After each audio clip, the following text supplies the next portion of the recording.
నమస్తే అండి. ఎలా ఉన్నారండి? అందరూ బాగున్నారు కదా? ఇది పుట్నాల పప్పు.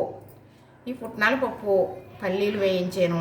మరి అవి ఎలా చెరిగి చేస్తానో, ఎలా శుభ్రం చేస్తానో చూపిందాము అని. ఎందుకంటే ఇది చేట. ఇది పూర్వం ఇలాంటి వాటిని ఇలా చేటలని, మరి అలాగే కాగితం బుట్టలని అలా వాడుకునేవారు అన్నమాట.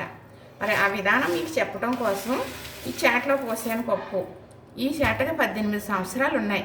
మా అమ్మగారు వెళ్ళిపోయి 18 సంవత్సరాలు అయింది. ఆవిడ పునిసాలిగా వెళ్ళిపోయారు. అప్పుడు ఇచ్చిన చేట నేను చాలా భద్రంగా దాచుకున్నాను. కాగితం ముక్కలు నానబెట్టి పిండిలాగా రుబ్బి మరి ఇలాగ ఇదంతా అలికి అనమాట. ఈ రేగిపోయి చేట తొందరగా పోకుండా ఉండాలి అని. అది కొంచెం కొంచెం ఇదిగో ఇలాగా వచ్చేసిందని పోపర్ల కింద. కానీ మళ్ళీ ఇంకొకసారి అలా చేయాలి. మరి ఇది ఎంత ఈజీగా అవుతుందంటే పని,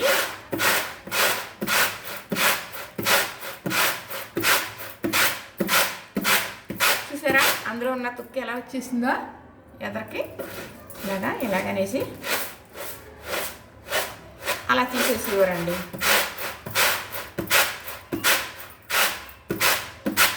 అంతేనండి. ఇలాగా ఉన్నది ఏమన్నా చెత్తుంటే ఇలాగా చేట అంటే చెరగటానికే కాదండి, చాలా రకాలుగా పనికొచ్చేటట్టు వాడుకునేవారు అన్నమాట.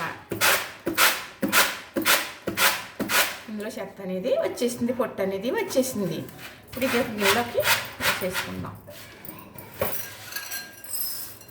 ఏరేసానండి శుభ్రంగా. ఈ పప్పుతో ఏం చేస్తాననేది మీకు మళ్ళీ నేను చేసేటప్పుడు వీడియో పెడతాను. మరి ఇలా లెంత్ ఎక్కువైపోయినా నాకు ఇబ్బందే, తర్వాత చెల్లి ఇటు ఎక్కిపోతుంది.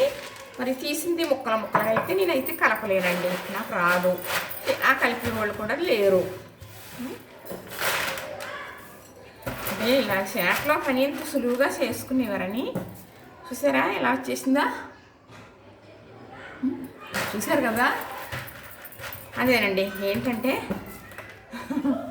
అంతే. ఇప్పుడు దీంట్లో పల్లీలు నలుపుతాను.